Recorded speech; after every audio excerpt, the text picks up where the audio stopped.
manera porque es un sistema tributario que se fue creando con las sucesivas crisis y nunca se llevó a cabo una reforma tributaria y que actualice el sistema tributario.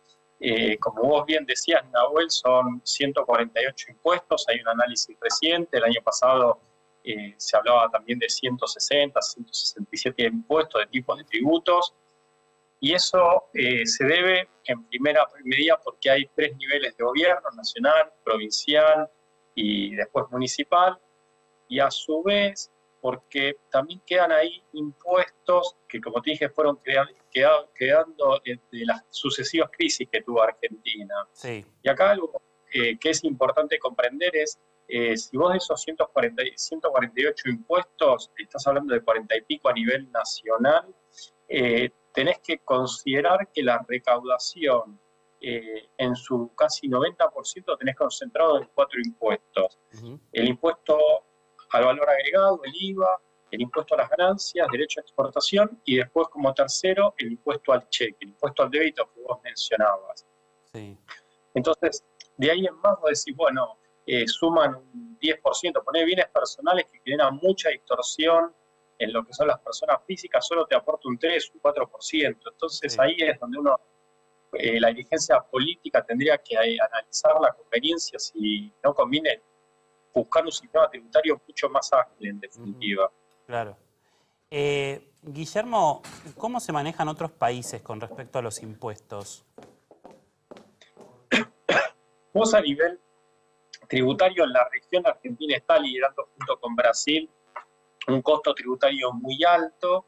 Sí. Eso no es conveniente. Hay otros países como pueden ser Uruguay, que es un país que geográficamente lo tenés de igual manera, ponerle bienes personales y no te lo aplica. Entonces, hoy Argentina termina siendo un país caro, muchos impuestos muy complejos y además muchos regímenes de información que también hacen compleja lo que es el cumplimiento de las obligaciones tributarias.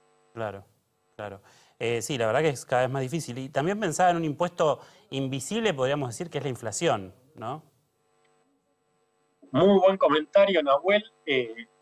Hay un impuesto invisible, como vos lo mencionás, que es la inflación y que a su vez no surge de un mandato legal. Todos los impuestos tienen que tener un origen en una ley. Y la inflación surge desde otro lugar y tiene el mismo impacto que lo que es un impuesto. ¿Por qué? Porque una persona que a principio de mes cobró 100 pesos, tiene una inflación mensual de un 8%, la capacidad de compra hacia fin de mes es de 92 pesos.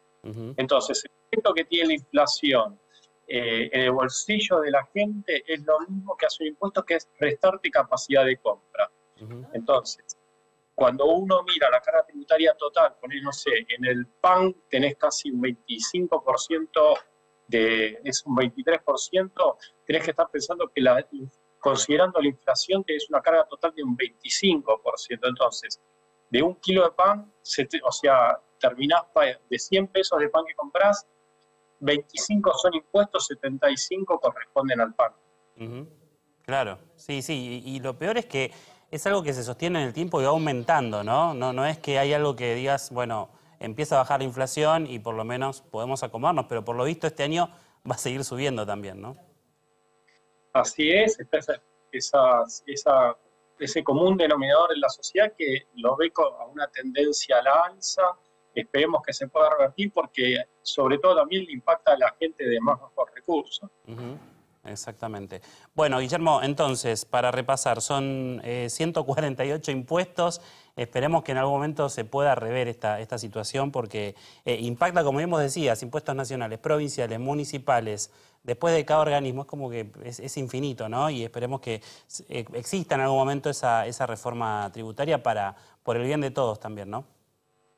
Coincido con vos, Raúl. Esperemos que la dirigencia política de manera amplia este año, cuando estén las elecciones, este tema se aborde sin importar cuál sea el partido político, pero que se lleve a cabo una reforma que haga un sistema tributario que no entorpezca la actividad económica. Te mandamos un abrazo grande, Guillermo. Gracias por esta comunicación. Por favor, un saludo. Hasta luego, Guillermo Poch, tributarista. Muchas gracias con respecto a los impuestos en la República Argentina.